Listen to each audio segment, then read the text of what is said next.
Hello everyone, आप सभी का स्वागत है Bhuvan service centre official YouTube channel पर। इस लेक्चर में किस टॉपिक से संबंधित हम चर्चा करेंगे, आप सभी को थंबनेल देखकर ही पता चल गई है। यह लेक्चर पूर्ण रूप से रक्त पर आधारित रहेगी और बाकी जो भी चीजें थंबनेल में मेंशन की गई है उन सभी पॉइंट पर हम बात करेंगे। लेक्चर को हम एक्सप्लेनेशन स्टार्ट करते हैं। सभी मनुष्य जो भी हैं, अभ्यर्थी हैं या फिर आम जनमानस हैं, सभी को इस लेक्चर में अंतिम रूप से बने रहेंगे और सभी पॉइंट को समझने का प्रयास करेंगे। जो भी चीजें थंबनेल में मेंशन की गई है उन सभी पॉइंट को हम एक्सप्लेनेशन करेंगे ताकि सभी को ये टॉपिक विस्तारित रूप से समझ में आए। रक्त मनुष्य जीवन का एक महत्वपूर्ण हिस्सा है। अगर शरीर में रक्त नहीं रहेंगे तो मनुष्य का जीवित रहना भी संभव नहीं है। रक्त का प्रमुख कार्य क्या है? रक्त के माध्यम से मनुष्य के शरीर में गैसों तथा ऊर्जा का संवहन किया जाता है। रक्त कौन सा उत्तक है? इसका राइट आंसर तरल संयोजी उत्तक। ठीक है, पॉइंट वाइज एस्पेक्ट नोट करते जाएंगे और जो आम जनमानस है उन सभी के लिए भी अत्यंत ही महत्वपूर्ण वाला लेक्चर है।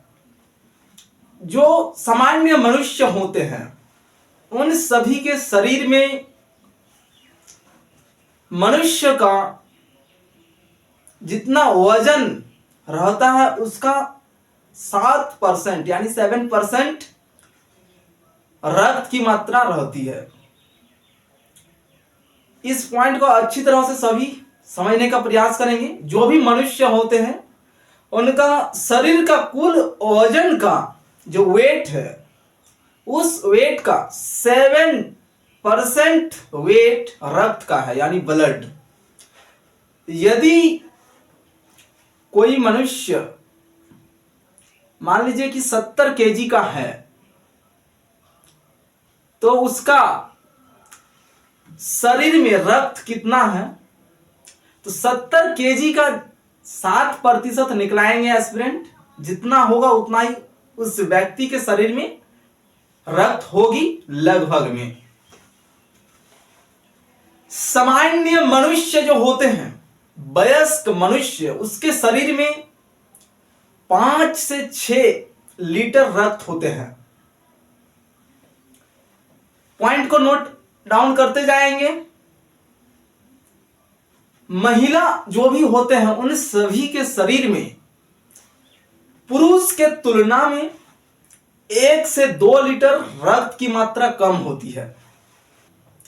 रक्त में कौन कौन से पदार्थ पाए जाते हैं, यानी किस किस पदार्थ से मिलकर रक्त की निर्माण होती है? रक्त में प्लाज्मा और रुधिराणु पाया जाता है। प्लाज्मा में 90% जल की मात्रा होती है यानी वाटर। इसको ध्यान में रखेंगे। रक्त 2 मुख्य पदार्थ से बना होता है, प्लाज्मा और रुधिराणु। प्लाज्मा में 90% जल होती है और रुधिराणु में 3 प्रकार के सेल पाए जाते हैं, आरबीसी, डब्ल्यूबीसी और प्लेटलेट्स। ये 3 प्रकार के सेल रुधिराणु में पाया जाता है। ये बेसिक कॉन्सेप्ट है रक्त का। अब हम डायरेक्ट रक्त की गहराई पर जाएंगे। ब्लड ग्रुप से संबंधित चर्चा की जाएगी। मुख्य रूप से वर्तमान समय पर 4 प्रकार के ग्रुप देखने को मिल रही है और आम जनमानस भी जान रहे हैं कि 4 प्रकार का ही ग्रुप है। जो ब्लड ग्रुप होती है, group A, group B, group A B और ग्रुप ओ। इसमें एक कॉन्सेप्ट है, किस ग्रुप के उम्मीदवार का रक्त या किसी व्यक्ति का रक्त किस व्यक्ति को दिया जा सकता है। यह मेडिकल डिपार्टमेंट से संबंधित अति महत्वपूर्ण जानकारी है। आम जनमानस के पास आप सभी सुने होंगे, ग्रुप ए अगर रक्त है और उस व्यक्ति की रक्त की कमी हो जाती है तो उस व्यक्ति को ग्रुप ए रक्त दिया जाता है। तो ये आम जनमानस का एक सामान्य सा जानकारी है।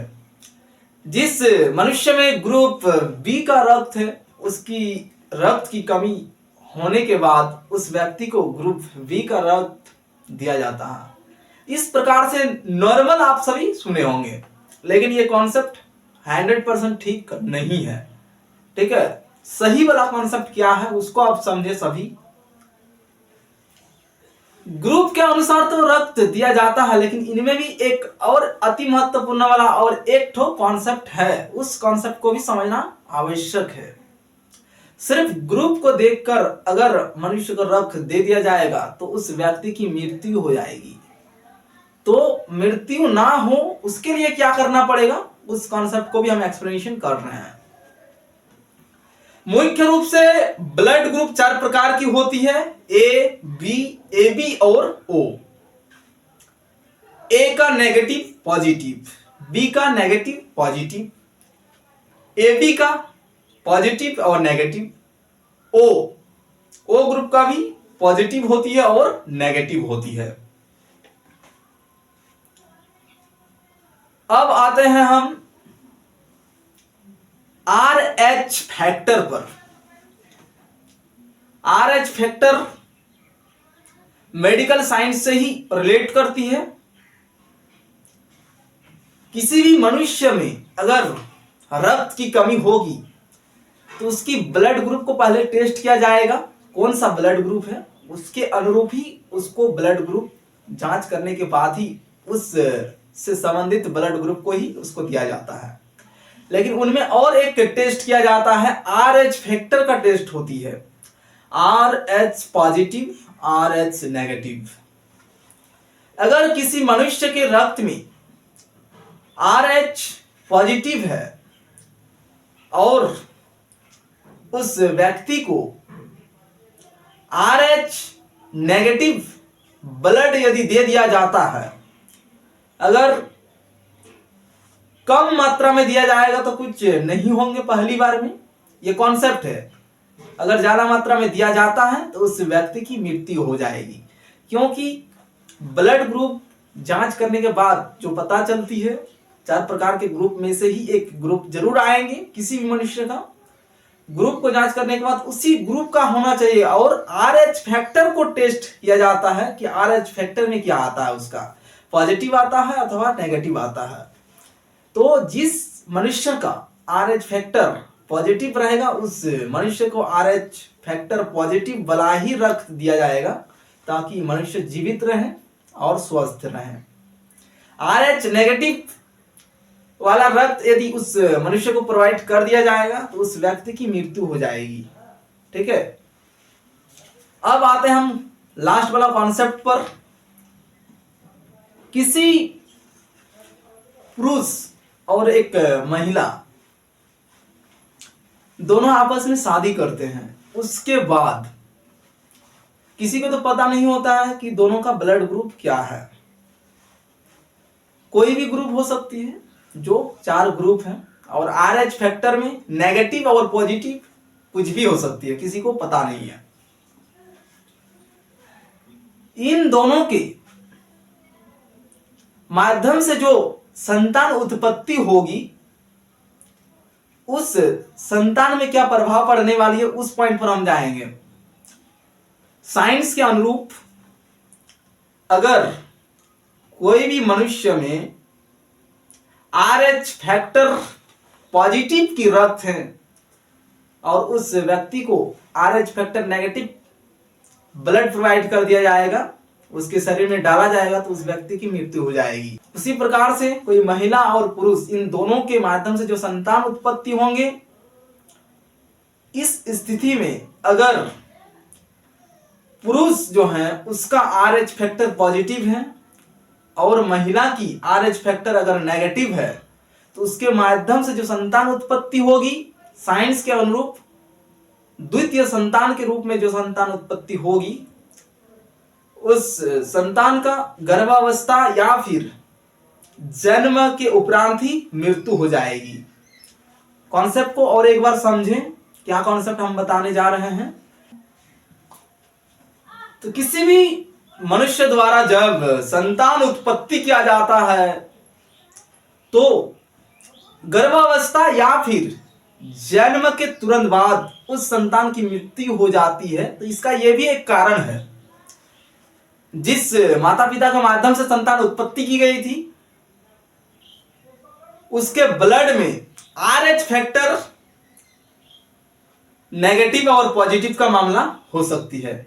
अगर पुरुष जाति में मान लीजिए कि RH फैक्टर पॉजिटिव है और महिला में RH फैक्टर नेगेटिव है, उसके माध्यम से जब द्वितीय संतान के रूप में संतान उत्पत्ति होगी तो उस संतान का गर्भावस्था या फिर जन्म के तुरंत बाद मृत्यु हो जाती है। इस कॉन्सेप्ट को बहुत ही ध्यानपूर्वक सभी एस्पिरेंट समझने का प्रयास करेंगे। साइंटिफिकली ये मान्यता प्राप्त है और जितने भी मनुष्य वर्तमान समय पर साइंस की अध्ययन करते हैं, स्टडी करते हैं, उन सभी को ये चीजें पता होनी आवश्यक है। तो इस लेक्चर के माध्यम से मुख्य रूप से आप सभी को ब्लड से संबंधित ही जानकारी दी गई। ब्लड जो 4 प्रकार का समूह है उनमें से कोई भी समूह हो सकती है, किसी भी पुरुष जाति या फिर महिला जाति। तो जब किसी भी आमजन मानस को या फिर किसी भी व्यक्ति को रक्त दिया जाता है रक्त की कमी होने के कारण, तो ब्लड ग्रुप जांच करने के साथ साथ RH फैक्टर को भी जांच किया जाता है। RH फैक्टर पॉजिटिव और RH फैक्टर नेगेटिव। तो जिस व्यक्ति की RH फैक्टर पॉजिटिव रहेगी उस व्यक्ति को RH फैक्टर पॉजिटिव वाला ही रक्त दिया जाएगा ताकि उस व्यक्ति का मृत्यु ना हो। अगर उस व्यक्ति को मान लीजिए किसी व्यक्ति का ब्लड ग्रुप O पॉजिटिव है, ठीक है, तो O पॉजिटिव वाला जो ग्रुप होती है ये ग्रुप के रक्त को सभी ग्रुप के व्यक्तियों को दिया जाएगा। लेकिन सिचुएशन क्या है, RH फैक्टर जिस व्यक्ति को दिया जाएगा उसका भी जांच होना चाहिए और जिस व्यक्ति द्वारा दिया जाएगा उस व्यक्ति का भी RH फैक्टर जांच किया जाएगा। अगर दोनों का पॉजिटिव है तो दे सकते हैं, अगर दोनों का डिफरेंट हो जाती है, देने वाला कैंडिडेट्स का मान लीजिए कि नेगेटिव है और लेने वाला कैंडिडेट्स का पॉजिटिव है, तो इस सिचुएशन में उसको रक्त नहीं देना चाहिए, अन्यथा उस व्यक्ति की मृत्यु हो जाएगी। इसको ध्यान में रखेंगे। तो रक्त से संबंधित ये बेसिक जानकारी है, आप सभी इस जानकारी को हासिल करें और समझने का प्रयास करें हम किस चीज को समझाने का प्रयास कर रहे हैं। और संतान उत्पत्ति वाला कॉन्सेप्ट को भी सभी कोई समझने का प्रयास करेंगे।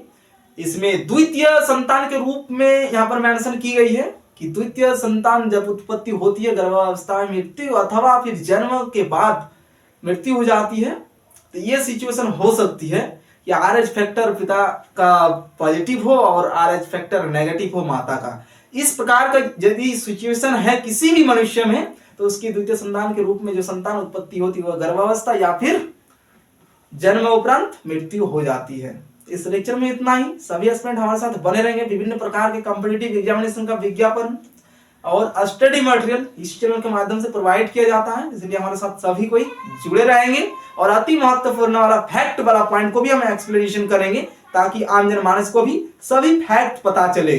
ठीक है, धन्यवाद।